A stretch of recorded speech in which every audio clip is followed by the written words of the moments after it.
Hello, my table tennis friends. Today we're going to discuss the service rules for table tennis.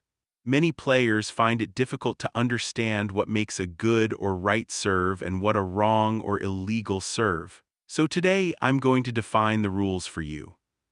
The first basic rule of serving is ball toss height and visibility.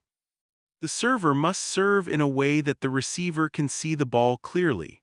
According to the ITTF laws, from the start of service until contact, the ball must be above the level of the playing surface and behind the server's end white line, and it should not be hidden by the server's body, clothing, or anything they carry.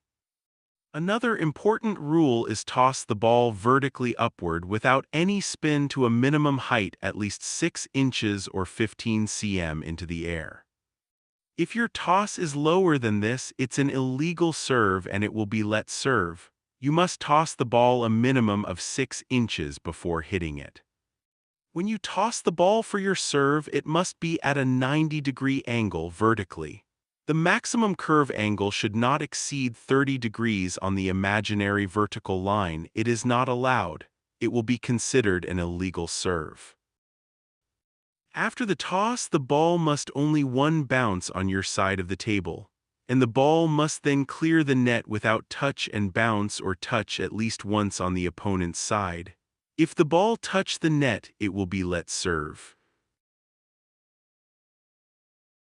However, if the receiver is in a wheelchair, a serve is called a let in these three cases. First, in singles, if after touching the receiver's court the ball leaves by either of the sidelines, the ball must not go beyond this line. You can put some side spin on the ball, but it must not cross the line before it. If it bounces before the side line and then goes out the side, that's an let serve.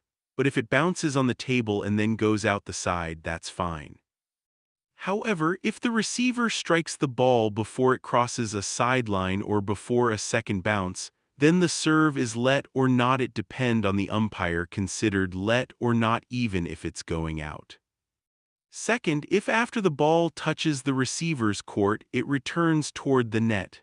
If your serve bounces on the table and return back to the net, that's an also let serve. The ball should always come outside the table after bouncing. Cannot rest on the receiver's court. If the umpire is unsure about the legality of a service, they may interrupt the play and warn the server. But if a player is a failure to comply with the rules again and again, no warning is given and the umpire has authority to award the point to the opponent. According to ITTF law, the umpire may relax the requirements for a service if he or she is satisfied that player physical disability. This will always be done for Class 1 and Class 2 players.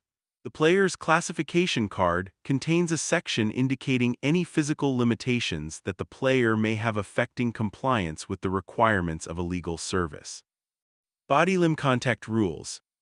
For wheelchair players, to avoid an unfair advantage, they must maintain minimum contact with their seat cushion, e.g., back of thigh, when striking the ball. They are not allowed to use their free hand to touch the table for support before striking the ball. Also, their footrest or foot must not touch the floor during play.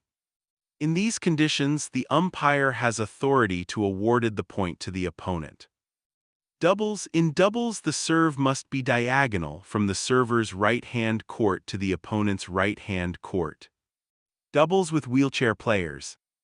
When both players in a doubles pair are in wheelchairs, the service return sequence is slightly different. The server serves, then the receiver returns, and after that, either member of the wheelchair pair may return subsequent shots. Thank you for watching. If you have any questions about the service rules, feel free to ask.